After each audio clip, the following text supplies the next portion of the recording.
তুমি কেন তোমার দেশ রাখি তুমি চলে যাবা অন্য একটা দেশে? ডেফিনেটলি ভাই কোশ্চেনগুলোর আনসার একদম সিম্পল। এরপরে গিয়ে মেন কোশ্চেনগুলো শুরু হয়। মেন কোশ্চেনগুলো কীরকম, ওনারা আপনার কাছে আসার আগে কিছু প্রশ্ন লিখে রাখে, ওই প্রশ্নগুলো লিখে আপনাকে জিজ্ঞেস করে, ওইগুলো দেখে দেখে আপনাকে জিজ্ঞেস করে এবং আপনি যেটা বলবেন ওটা লিখে রাখবে ওনারা। লিখে আর একটা অফিসার আসে, তাকে দেখাবে, দেখানোর পরে যে কোনো একটা ডিসিশন নিয়ে আপনাকে বিষয়টা দিবে নাকি না দিবে। আপনাকে বলবে যে আপনি ওইখানে যাওয়ার পরে, এটা সব থেকে ইম্পর্টেন্ট কোশ্চেন, সিস্টেমে ওনারা বলে ফেলবে যে মানে জাস্ট ধরার জন্য আপনি কি রিয়েল নাকি ফেক। ভাই one of the most important question for you. একটু নার্ভাস ফিল করতে পারেন যে আমি কি বলবো এখন, ইন্টারভিউ বাংলাতে দিবেন নাকি ইংলিশে দিবেন। আসসালামু আলাইকুম। আপনারা যারা ইন ফিউচারে ইউকে যাবেন বা ইউকে যাওয়ার জন্য অলরেডি ফাইল সাবমিট করে ফেলছেন ইউকে বিএফএস এ, তাদের জন্য this video would be very helpful. Exactly আমি 2024 সালে ইউকে যাওয়ার জন্য ট্রাই করেছিলাম এবং ইউকে বিএফএস এ ফাইল এবং পাসপোর্ট সবগুলো সাবমিট করছি। করার পরে সাডেনলি একটা মেল আসলো, আমার ইমেলে একটা মেল আসলো যে তোমাকে বা তোমার কাছ থেকে একটা ইন্টারভিউ নিতে চাই আমরা ইউকে বিএফএস থেকে। I was very shocked. Also, I was very nervous because for the first time, I will face this kind of situation. So, that is why I was very nervous, but I need to face that. এবং আমি face করেছি, ইন্টারভিউটা দিয়েছি, একটা না দুইটা interview হয়েছে, ওই দুইটা ইন্টারভিউ দিয়েছিলাম। সো এখন আমি আপনাদেরকে ওই সিচুয়েশনগুলো শেয়ার করব বা ইন্টারভিউতে কী ধরনের কোশ্চেন ভিসা অফিসাররা করে থাকে ওইটা বলবো, যাতে করে আপনারা ভাই ভিসাটা পান। বুঝতে পারছেন? আপনারা যদি একটু হলেও উপকৃত হতে পারেন, এটা আমার জন্য অনেক বড় কিছু। বুঝতে পারছেন? এটাই। সো প্রথমত বলি যে ভাই, আপনি যদি ইউকে যেতে চান, হয়তো বা আমরা অনেকে জানি বা অনেকে জানি না, 3টা মাধ্যম রয়েছে ইউকে বা লন্ডন, ইংল্যান্ড এগুলোতে যাওয়ার জন্য। ওই 3টে মাধ্যম কী কী? একটা হচ্ছে যাই ওয়ার্ক পারপাসে, আরেকটা হচ্ছে যাই স্টাডি পারপাসে, আরেকটা হচ্ছে যাই ভিজিট পারপাসে। 3টা পারপাসে আপনি যাইতে পারেন ইউকেতে। এবং বাংলাদেশের ম্যাক্সিমাম মানুষ, ম্যাক্সিমাম ইয়াং জেনারেশন যারা রয়েছে, আমরা চাই কি ওইখানে চলে যাওয়ার জন্য, এবং ম্যাক্সিমাম আমরাই কী করি যে স্টাডি পারপাসে চলে যাই। এবং এর ফাঁকে আমি একটা কথা বলতে চাই, যারা আপনারা স্টাডি পারপাসে ইউকে যাবেন তাদের জন্য একদম একদম one of the best way অ্যাকোমোডেশনের জন্য Amber. This is very good platform. আপনি এখান থেকে অ্যাকোমোডেশন নিতে পারেন। আপনি ধরেন স্টাডির জন্য ইউকে গেলেন, ওইখানে everything will be very difficult at first time because your environment, your culture, your place, everything would be very different. There is no one. ওইখানে আপনার জন্য কেউ নাই, আপনাকে একদম নতুন সব কিছু শুরু করতে হবে। তো তখন আপনার একটা বাসা বা এইসব জিনিসগুলো প্রথমত খুঁজতে অনেকটা ভাই একটু হলো ডিফিকাল্ট হয়ে যায় বা একটু হ্যারাসমেন্টের শিকার হতে হয়। তো এই ধরনের হ্যারাসমেন্টের শিকার না হতে হলে আমি মনে করি যে এম্বার দুর্দান্ত প্ল্যাটফর্ম। শুধুমাত্র ইউকেতে না, আরও অনেকগুলো কান্ট্রিতে তারা সার্ভিস দিয়ে থাকে। স্পেশালি স্টুডেন্ট যারা রয়েছে তাদের জন্য স্পেশাল ডিসকাউন্ট দিয়ে থাকে। ওকে, আমি এটার লিঙ্ক ডিসক্রিপশনে দিয়ে রাখছি। ওকে, একদম মেন টপিকে চলে যাই। আমি 2024 সালে ফাইলটা বিএফএসে সাবমিট করার পরে 10 থেকে 12 দিন যাওয়ার পরে হঠাৎ করে সাডেনলি বিএফএস থেকে একটা মেল আসলো যে সারোয়ার, আমরা তোমার কাছ থেকে একটা ইন্টারভিউ নিতে চাই। আমি যেটা বললাম যে আই ওয়াজ ভেরি নার্ভাস, কারণ এই ধরনের ইন্টারভিউ আমি কখনো দিই নাই। সো আরেকটা কথা এর মধ্যে বলতে চাই, এই ইন্টারভিউগুলো শুরু হয়েছে কেন? আমাদের জন্য। ডেফিনেটলি আমরাই দায়ী। আমরা কিছু আনকোয়ালিফাইড লোক রয়েছি বাংলাদেশে, যারা বিভিন্ন জায়গায় চলে যায়। বুঝতে পারছেন? ওই জায়গায় যাওয়ার পরে আমরা অনেক ট্রাভেল করি। আমার নাই কোনো এডুকেশনাল ব্যাকগ্রাউন্ড, ভালো কোনো এডুকেশনাল ব্যাকগ্রাউন্ড, আমার নাই কোনো ভালো কোনো স্কিল। আমি টাকার বিনিময়ে একটা জায়গায় চলে গেলাম এবং এখানে গিয়ে ট্রাভেলিং করতেছি, কোনো কিছু বুঝতেছি না, বাট টাকার জোরে আমি চলে গেলাম।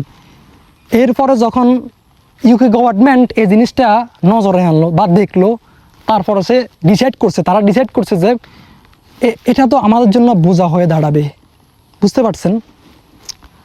এজন্য তারা ডিসাইড করলো যে ইন্টারভিউটা লাগাই দেওয়ার জন্য, এবং ইন্টারভিউটা দিয়েছে। এবং এর জন্য আসলে এতটা সমস্যা আসলে আমরা এখন ফেস করতেছি। এবং এটা আমি মনে করি যে এক প্রকার আমাদের জন্য খুবই ভালো, এক প্রকার আমাদের জন্য খুবই একটু হলেও একটু কষ্টদায়ক বা অনেক ঝামেলার মধ্যে পড়তে হয় আর কি। যারা আসলে কোয়ালিফাইড, যারা যোগ্য, যারা সত্যিকার অর্থে যে কাজের জন্য অ্যাপ্লাই করছে সেই কাজটাও এখানে গিয়ে করবে, তাদের জন্য আমি মনে করি যে কোনো সমস্যা নাই। বাট ওই যে ইন্টারভিউটা ফেস করতে হবে, একটু নার্ভাসনেস তো কাজে করবে, কারণ না ফর দ্য ফার্স্ট টাইম আপনি এই ধরনের ইন্টারভিউ দিয়ে থাকবেন, তো একটু নার্ভাস ফিল আপনার হতেই পারে। তো যাই হোক, আমি ফার্স্ট ইন্টারভিউর জন্য যখন আমাকে মেল করা হলো, আমি প্রস্তুত ইন্টারভিউর জন্য। যাই হোক, যতটুকু সময় আমার হাতে ছিল ততটুকু সময়ের মধ্যে আমি প্রিপারেশন নিচ্ছিলাম যে ইন্টারভিউর জন্য, এবং আলহামদুলিল্লাহ মোটামুটি খারাপ না ভালোই প্রিপারেশন নিয়েছি, কারণ আমাকে এই ইন্টারভিউটা পাস করতেই হবে, ওইখানে যাইতে হলে। আমি একটা বছর অনেক কষ্ট করেছি আপনার এই যে সব ডকুমেন্ট তৈরি করতে, এবং এগুলা তৈরি করে ভাই সাবমিট করতে একটা বছর অলমোস্ট চলে গিয়েছিল, বুঝতে পারছেন। এবং অনেক স্বপ্ন, এখানে গিয়ে নিজের ড্রিমস ফুলফিল করব, অনেক আশা থাকে, টাকা ইনকাম করব, everything would be totally different. I was very hopeful, but ইন্টারভিউতে গিয়ে একটু সমস্যা হয়েছে। ওই জিনিসটা আসলে একদম এখন থেকে বলি ভাই, বিরক্ত হবেন না, আমিও আসলে একটু বিরক্ত, অনেক কথা বলে ফেলতেছি এই জন্য। তো আমি যখন ইন্টারভিউ দিতে গেলাম একটা ল্যাপটপ নিয়ে, অনলাইনে হয় এই ইন্টারভিউগুলো আমরা জানি। তো ভাই ইন্টারভিউ আমার হওয়ার কথা ছিল 1টা বাজে, ভাই মন দিয়ে শুনুন, 1টা বাজে হওয়ার কথা ছিল, কিন্তু ওই ইন্টারভিউটা চলে গেছে 2টার কাছাকাছি, অলমোস্ট 2টার কাছাকাছি। কেন হয়েছে এই টাইমটা লেট কেন হয়েছে? যে অফিসারটা আমার কাছ থেকে ইন্টারভিউ নিবে, সে অফিসারটা আসতে লেট হচ্ছে। ভাই I was very nervous, I was very worried about it. Oh my god, what would be happen, what is going with me, এখানে কি কোনো প্রবলেম হয়েছে? তো বাট আমি ওয়েট করতেছিলাম। এই ওয়েটটা অনেক গুরুত্বপূর্ণ। আপনারা যদি এই ধরনের মোমেন্ট, এই ধরনের সিচুয়েশন ফেস করেন, অবশ্যই ডেফিনেটলি ওয়েট করবেন, অ্যাটলিস্ট 4 থেকে 5 ঘন্টা ওয়েট করবেন। তো আমি কেন ওয়েট করতেছিলাম জানেন, বা কেন এই কথাগুলো বলতেছি? কারণ উনি সাডেনলি আসি যদি দেখে যে আমি নাই, তাহলে সে আমাকে তো রিজেক্ট করে দিতে পারে, বা ওনার একটা খারাপ ইন্টেনশন আমার দিকে আসতেই পারে। That is why I was waiting for him, এবং সাডেনলি হি কেম, সে এসেছে। আসার পরে আমাকে বললো যে আই এম সরি। আমি বললাম, মনে মনে বলতেছি 1 ঘন্টা পরে আসতেছস বা আসছস, এখন আবার সরি বলতেছস, ওকে ফাইন। আমি বললাম যে ওকে ফাইন, নো প্রবলেম। এবং এরপরে বললো যে আপনি কি প্রস্তুত ইন্টারভিউর জন্য? আমি বলতেছি যে ইয়া definitely I am ready. But মনে মনে এটা বলতেছি যে ভাই আমি তো 2 ঘন্টা ধরে তোমার জন্য অপেক্ষা করতেছি ইন্টারভিউটা দেওয়ার জন্য, আর এখন তুমি এসে বলতেছো আমি কি রেডি? বাট এটা বলবে, কারণ আপনি রেডি কিনা এটা তো ওনারা জিজ্ঞেস করবেই। ওকে, যাই হোক, এটার পরে আরেকটা কোশ্চেন করলো যে তোমার নাম কি? সিম্পলি বলে দিলাম যে আই এম সারোয়ার হোসেন। এবারে এরপরে বললো যে আপনি কি কাজ করেন, আপনার ফ্যাশন কি, আপনার ডেট অফ বার্থ, এই মনে করেন যে আপনার পার্সোনাল কিছু ইনফরমেশন জিজ্ঞেস করবে। এগুলো তো সিম্পল ব্যাপার, আমরা জানি যে ডেট অফ বার্থ, নাম, আপনার মায়ের নাম, বাবার নাম অনেক সময় জিজ্ঞেস করে বা জিজ্ঞাসা করে না। এরপরে গিয়ে মেন কোশ্চেনগুলো শুরু হয়। মেন কোশ্চেনগুলো কীরকম, ধরেন আমি আপনাদের তো অলরেডি বলে দিয়েছি যে 3টা ওয়ে রয়েছে, এই জন্য কথাগুলো বলছি যে 3টা ওয়ে রয়েছে, ওয়ার্ক, স্টাডি, ভিজিট। আপনি কী জন্য অ্যাপ্লিকেশন করছেন ওনারা তো জানেই, ওনারা তো দেখতেছেই, এবং ওনারা আপনার কাছে আসার আগে কিছু প্রশ্ন লিখে রাখে, ওই প্রশ্নগুলো লিখে আপনাকে জিজ্ঞেস করে, ওইগুলো দেখে দেখে আপনাকে জিজ্ঞেস করে, বুঝতে পারছেন? এবং আপনি যেটা বলবেন ওটা লিখে রাখবে ওনারা, লিখে আর একটা অফিসার আসে তাকে দেখাবে, দেখানোর পরে যে কোনো একটা ডিসিশন নেই আপনাকে বিষয়টা দিবে নাকি না দিবে। তো এরপরে আমি যেটা বলতেছি যে আপনার 3টা মাধ্যম রয়েছে, একটা হচ্ছে যাই ওয়ার্ক, একটা হচ্ছে যে স্টাডি, আর একটা হচ্ছে যাই ভিজিট। তো আপনি যেটার জন্য অ্যাপ্লিকেশন করছেন ওইটা নিয়ে আপনাকে অনেকগুলো কোশ্চেন করবে। লাইক ভাই আমি আমারটাই বলি, আমার জানিটাই শেয়ার করি। আমি তো জানি না আসলে স্টাডি কিংবা যারা ভিজিট পারপাসে অ্যাপ্লাই করছে তাদেরটা কি, বাট আমার সাথে যেটা হচ্ছে রিয়েলিস্টিক, আমি যেটা বললাম যে আমি আমার জানিটাই বলবো।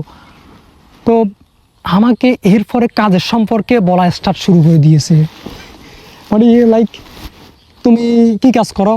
আমি এই কাজ করি। তুমি এই কাজটা বাংলাদেশে কত বছর পর্যন্ত করতেছো? আজকে 3-4 বছর ধরে করতেছি। তুমি কেন তোমার দেশ রাখি তুমি চলে যাবা অন্য একটা দেশে কাজ করতে? ডেফিনেটলি ভাই কোশ্চেনগুলোর আনসার একদম সিম্পল।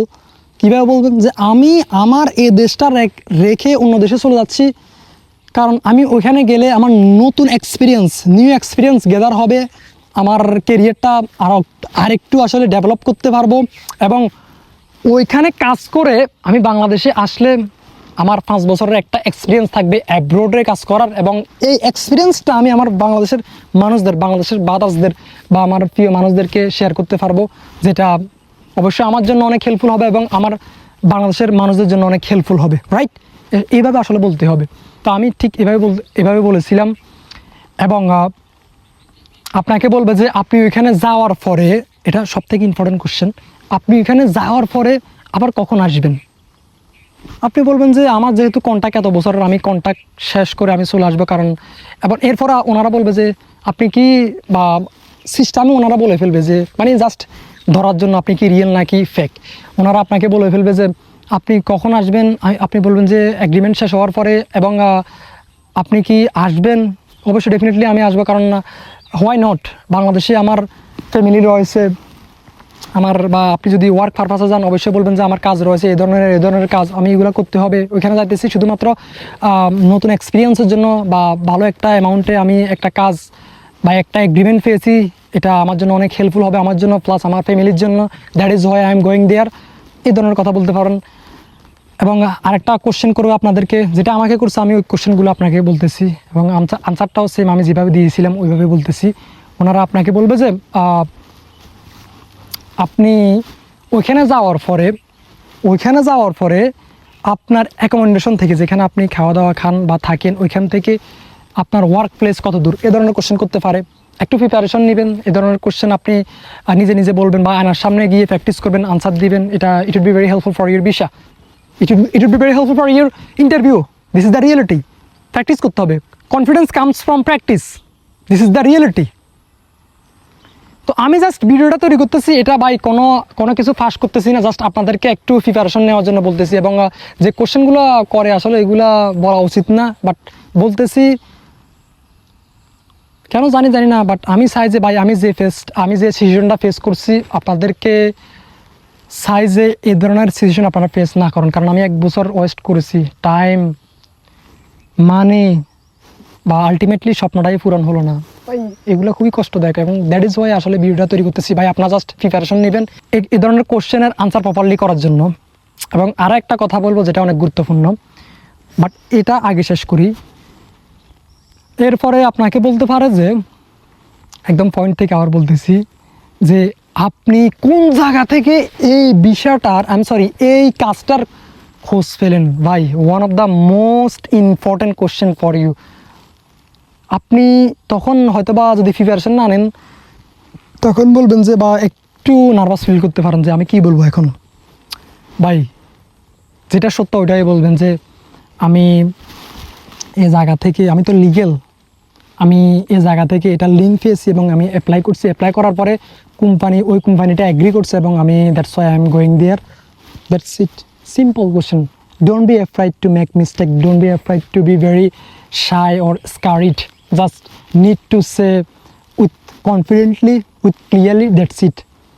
আপনাকে বেশি আসলে শাই ফিল করলে হবে না, বা যদি কনফিডেন্সের অভাব থাকে, প্র্যাকটিস করতে পারেন, এটা ফার্স্ট টাইম, এটা হবেই ভাই, স্বাভাবিক। আমরা হিউম্যান বিং, আমরা মিস্টেক করতে পারি, বাট আমরা যদি প্র্যাকটিস করি, এখান থেকে আমি মনে করি যে অনেক কনফিডেন্স আপনার গ্যাদার হবে, এবং যেটা ইন্টারভিউতে অনেক হেল্পফুল হবে আপনাদের জন্য।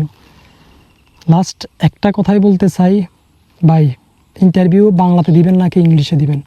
ইংলিশ যদি জানেন, if you know English, then you should speak English with him, with the visa officer.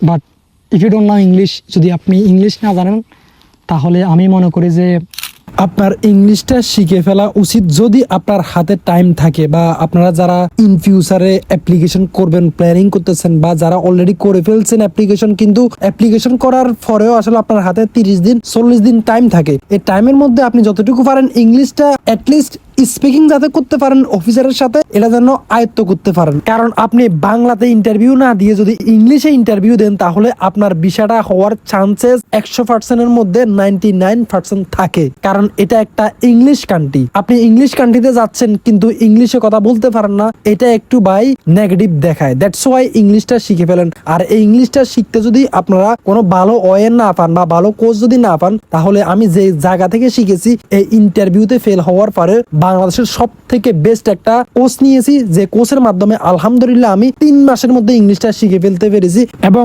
আমি এটা আপনাদের গ্যারান্টি দিতে পারি যে আপনারা অ্যাটলিস্ট 1 মাসের মধ্যে এই কোর্সটা নেওয়ার পরে আপনারা ইংলিশে স্পিকিং করতে পারবেন, কথা বলতে পারবেন। এক্স্যাক্টলি। আরো ইন্টারেস্টিং ব্যাপার হচ্ছে যাই, আপনি এই কোর্সটার মাধ্যমে একদম বেসিক থেকে অ্যাডভান্স পর্যন্ত স্পিকিং, রাইটিং, লিসেনিং 3 জিনিস করতে পারবেন। আর এটা নিতে চাইলে আমাকে আসলে ইনবক্স করতে পারেন, আমি কমেন্ট বক্সে হোয়াটসঅ্যাপ নাম্বার দিয়ে রাখবো, আপনারা ওইখানে আমাকে নক করলে আমি আপনাদেরকে এই কোর্সটা নিয়ে দিতে পারবো। অ্যান্ড একটা কোশ্চেন মাথায় রাখবেন যে ভাই ওইটা হচ্ছে যাই, আপনি যেটা বলবেন ক্লিয়ারলি বলবেন, নার্ভাস হওয়ার কোনো সিস্টেম নাই।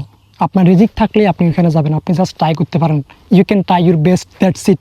You can't control anything else, result in Allah's hand. বুঝতে পারছেন? আপনি জাস্ট ট্রাই করতে পারেন। আপনাকে যখন একটা লং কোশ্চেন করবে, আপনি লং কোশ্চেনের আনসারটা লংভাবে দিবেন।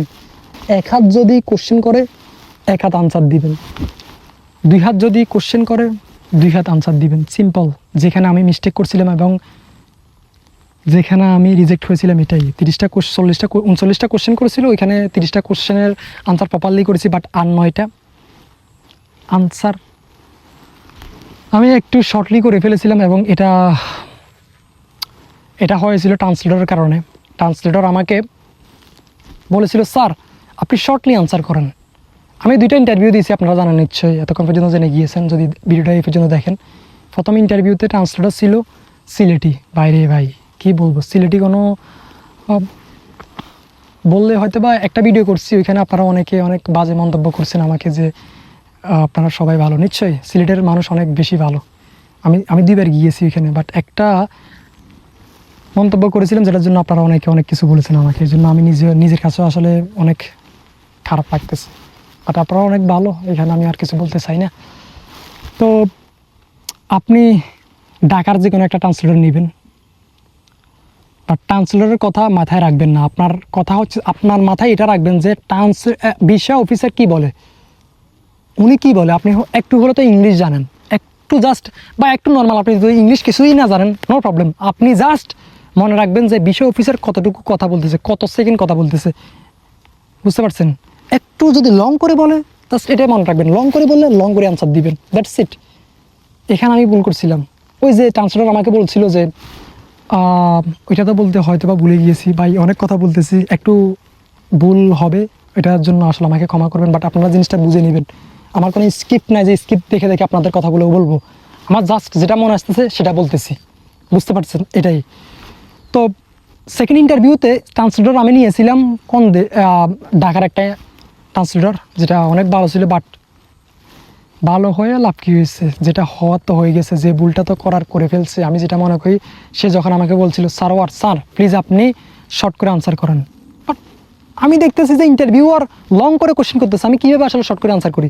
বাট আমি আসলে অ্যাট দ্যাট মোমেন্ট আমার ওটা মনে ছিল না ভাই, নলেজে এটা আপনার থাকবে না, এটা আপনার থাকবে না। তো আমি শর্ট করে আনসার করে ফেলছি এবং 9টা আনসার একটু শর্ট হয়ে গেছে, ওইটার জন্য রিজেক্ট করে দিয়েছে। তো আপনারা প্লিজ এটা মাথায় রাখবেন, শর্ট করে আনসার করলে শর্ট করে, শর্ট করে কোশ্চেন করলে শর্ট করে আনসার করবেন, লং করে কোশ্চেন করলে লং করে আনসার করবেন। বুঝতে পারছেন? আর প্লিজ যেটা রিয়েল ওইটা বলবেন, ফেক কিছু বলবেন না, যেটা আপনার জন্য অনেক সমস্যা হতে পারে। বুঝতে পারছেন? একটা কথাই বলবো, একটা কথা না, অনেক কথাই তো বললাম। ভয় পাবেন না, রিজিক যদি আল্লাহ আপনার ওই দেশে রাখে অবশ্যই আপনি ওখানে যাবেন, বাট আপনি তো চেষ্টা করতে পারেন আপনার সেরাটা দিয়ে।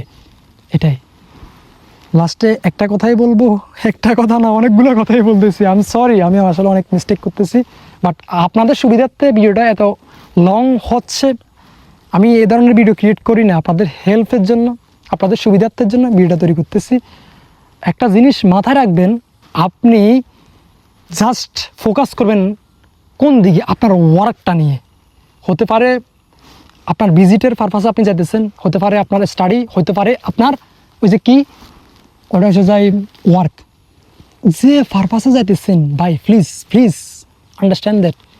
আপনি ওইটা নিয়ে, লাইক আমি সিনেমাটোগ্রাফারের জন্য অ্যাপ্লিকেশন করছিলাম, তো আমি আমাকে জিজ্ঞেস করেছিল যে আমি আউটডোরে কীভাবে শ্যুট করি, ইনডোরে কীভাবে শ্যুট করি, খারাপ সিচুয়েশনে কীভাবে শ্যুট করি।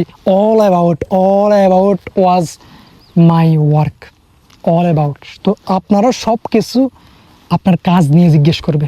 প্রথমে ইন ডিটেলস আপনার সম্পর্কে কিছু জিজ্ঞেস করবে, যে আপনার নাম কি, আপনার ডেট অফ বার্থ, এগুলো বলবে। সিম্পল, আমি অলরেডি বলে ফেলছি আপনাদেরকে। বাট ওই যে আপনার মেন যেটার জন্য আপনি অ্যাপ্লিকেশন করছেন বা যেটা আপনি ওইখানে গিয়ে করবেন, ওইটা নিয়ে আপনাকে কোশ্চেন করবে এবং আপনি সঠিকভাবে আনসার দিবেন। এবং আর বাকি সবগুলো কোশ্চেন তো আমি আপনাদেরকে বলছি যে এই ধরনের কোশ্চেন করতে পারে। যাবেন কখন, যাবেন কখন, আসবেন কখন, থাকবেন কতদিন, থাকার পরে কি আসবেন, এই কাজটা কিভাবে করে, ওই কাজটা কিভাবে করে, এইগুলাই। এছাড়া আর বাইরে কিচ্ছু না। বুঝতে পারছেন? ভয় পাবেন না, আল্লাহ ভরসা। দোয়া রইল আপনাদের সবার জন্য।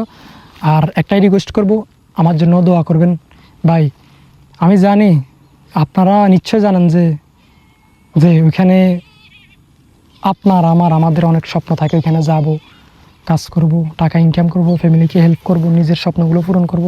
বাট আলটিমেটলি আপনি যখন এত কষ্ট করেও ইন্টারভিউতে গিয়ে ফেল করবেন, তখন আসলে আমাদের সবার মনটা খারাপ হয়ে যায়।